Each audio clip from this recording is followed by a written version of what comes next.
Welcome friends, welcome to Physics in 20 minutes. In video number 24, we have already discussed the kinematics of uniform circular motion. In this video, we are going to talk about dynamics of uniform circular motion. We are also going to discuss the forces in different types of circular motion. Prerequisite for this video are video number 24 and then 27 to 31. So in a circular motion, velocity is always tangential to the circle at all the positions. If the speed is constant, then the only acceleration is radial acceleration, which works towards the center at all positions. However, if the speed is changing, then there will be a tangential acceleration, and that tangential acceleration will help to change the speed, either increase or decrease. Right now I am going to ignore the tangential acceleration part and focus on only radial acceleration. Now if there is a radial acceleration acting on the particle at all the points, typically given by v square upon r, then there has to be a force. Remember, Newton's second law is a cause-effect equation. We have already discussed that if there is a force, then there has to be an acceleration, and if there is an acceleration, there has to be a force. So in circular motion, if there is an acceleration towards the center, which is radial acceleration, which is needed to change the velocity direction at all positions, then we need a force which is pointing towards the center. The net force acting on the particle must point towards the center. Such a force is called centripetal force. Now the magnitude of such force can be obtained if you know the acceleration. So if acceleration is v square by r, then the magnitude of this force is m into a, which is mv square upon r. Now remember this, from this formula I get the magnitude of the force, but the actual force working on the particle may be something else, and that may vary from case to case. So as a physics student, you should have this knack to identify in a given circular motion which force is centripetal force. Our aim of this part of the presentation is to figure out all possible cases of circular motion and find out what is this force. Going ahead, so one of the simple example is maybe an object which is tied to a pole by a string, and it is whirled in a horizontal circle. So the question is, what provides the centripetal force? The tension in the string. Remember, tension works along the string away from the body. We have already discussed that. So tension will work along the string in this direction. So this is the free body diagram. This is my body. Normal reaction from some surface will work in the upward direction, and the weight will work in the downward direction. This I can take positive side of the x-axis. So along the x-axis the tension force is working, and the radial acceleration is towards the center. So this is my a radial acceleration. Remember, acceleration is drawn separately. It is never drawn on the free body or on the point mass. Now f and a radial are pointing in the same direction. I can take this direction as positive side of the x-axis, and in that case my centripetal force is the total force along x-axis, which is nothing but the force of tension. So T is equal to mv square upon r. So this is one of the simplest cases. Let's take more cases little quickly. This is conical pendulum. Take us again the same object. Don't move it on a surface, but you move it say in air. Typically, because of its weight, the string will appear to be moving on a cone surface. Such a pendulum is called as conical pendulum. Now the bob is moving in circle here. Question is, who provides the centripetal force? Remember, there is nothing tied from the center to the bob in this direction. So there has to be a force, a component of the tension force which will come here. So the free body diagram looks like this. If this angle is beta, then this angle is also beta. This is the point. The weight works downward. Tension in the string works in this direction. It can be resolved into two components, F cos theta. This angle is beta, remember. So F cos theta vertically balances mg. F sin theta horizontally points to the center. This I call x-axis. Please remember that centripetal acceleration work towards the center of the circle. The circle is this, center is here. Centripetal acceleration points in this direction. So a radial direction is this one. So sigma fx is equal to f sine beta.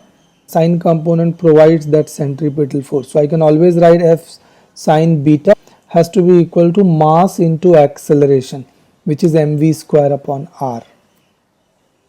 Of course, along y direction, this works upward, this works downward, and there is no acceleration. So I can write plus f cos beta minus mg is equal to 0, which means they both balance each other. Taking the third case, on an unbanked road. This is a curved road on which the car is moving. So as long as the road is curved, the car is moving on a circular path of radius r. So there has to be a centripetal force working towards the center. Now in case of an unbanked road, the friction provides the centripetal force. So free body diagram of the car looks like this. The car is a point mass. Normal reaction from the ground works upward. The weight works downward. And the friction work towards the center of the circle. So friction work in this direction. And the radial acceleration is obviously towards the center of the circle. So CPF is provided by friction. Friction is mu times normal reaction, which is equal to mv square upon r. Of course, along y-axis, normal reaction and mg balance, and minus mg is 0. Going ahead, this is a banked road. So I am assuming right now that there is no friction. If there is a friction, then the friction also comes in the picture. So this is a banked road without friction right now. So you can see that mg works downward. You can see in an unbanked road, normal reaction worked upward, balancing mg completely by itself. In a banked road, normal reaction which works normal to the surface will also tilt by the angle theta, which is angle of banking. So from the vertical, n will make an angle theta.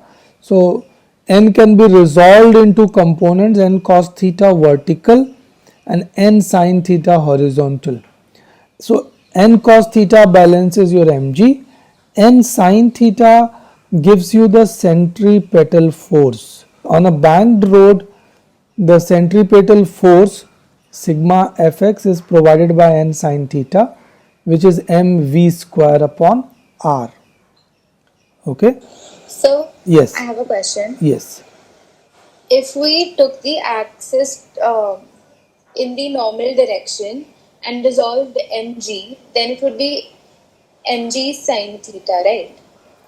So yes, you are free to choose axis anyways and resolve the forces anyways. You have to see what is your interest. Your interest is to find out any component of the force which is working towards the center of the circle. Car is on a banked road, but the circle carved out by the car will be in a horizontal plane, and therefore you are finding out the forces which are working towards the center of that horizontal plane, and in that case your mg will not have a component in that direction. I hope that makes it clear. Yes, sir. Thank you. Going ahead, Flights also take turn in air. One of the most common example is if you say take a Mumbai Delhi flight from Bombay airport. Those who have flown, they know that Bombay airport, all the flights when they take off, they all take off towards the western direction. But say if it is going to Kolkata or Delhi, then the flight has to take a complete turn and then comes towards the eastern or northeastern direction. So if the flight is taking turn, then the weight of the airplane works downward, and there is something called a lift from the air or lift force that acts at a particular angle to the vertical. This is normally resolved into components L cos theta and L sin theta, and as usual L cos theta balances mg, L sin theta provides the centripetal force. So L sin theta is mv square upon r, while L cos theta minus mg will be equal to 0. Then comes our interesting example, motion in vertical circle. So there are plenty of examples of motion in vertical circle. One of the example could be that your object tied to string, you revolve in a vertical circle.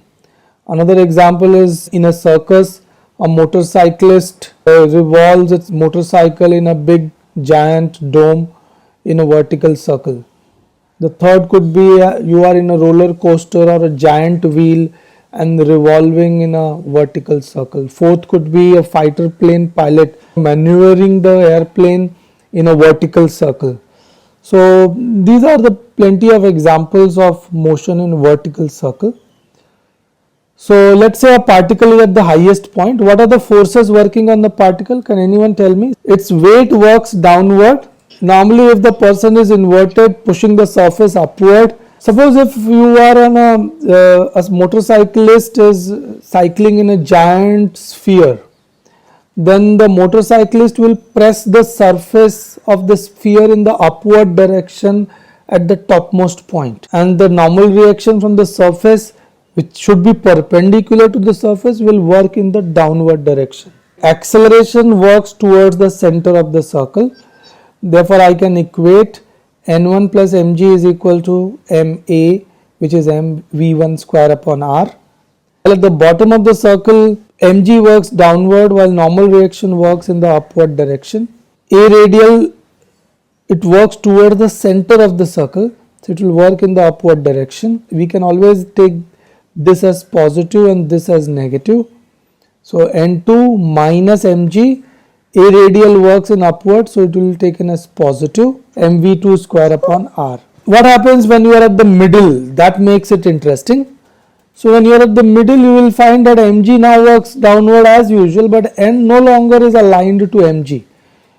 N works towards the center, acceleration is towards the center, so mg does not have a component towards the center. So at the middle point, mg will not help you as far as centripetal force is concerned. Only centripetal force is coming is from n.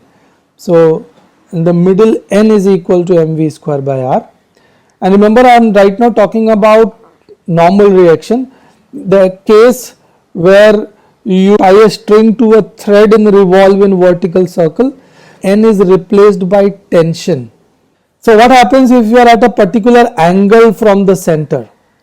So in this case, if you are at an angle theta from the center, so mg works downward, n works towards the center, a radial will work towards the center. Mg can have its component along the radial direction as mg cos theta. Then I can write my equation. I can take this side as positive and take n minus mg cos theta is equal to ma, which is mv square upon r. Remember, mg will have a component along tangential direction mg sin theta, which will change the speed. So if it is going upward, mg sin theta will reduce the speed. If it is coming downward, mg sin theta will increase the speed. I am not looking at that component right now. So this is the general equation for centripetal force in motion in vertical circle. And of course, if there is a string, then remember to replace n by t. Planetary model from Newton's laws, we know that most of the planets revolve in nearly circular orbit. The force is the gravitational attraction, which is given by Newton's laws. So G capital M small m upon r square, that provides radial acceleration. So G mm upon r square will give you mv square upon r. And in a very similar way, Bohr's model of an atom, electrons revolve around the nucleus. So the force is given by electrostatic attraction, which has to be equal to ma radial. So 1 upon 4 pi epsilon naught Ze square upon r square is mv square upon r. So bottom of the story is that in all these cases you have seen that my mass into acceleration is same, mv square upon r, but my source of the force keeps changing in case to case. We can stop here. Thank you.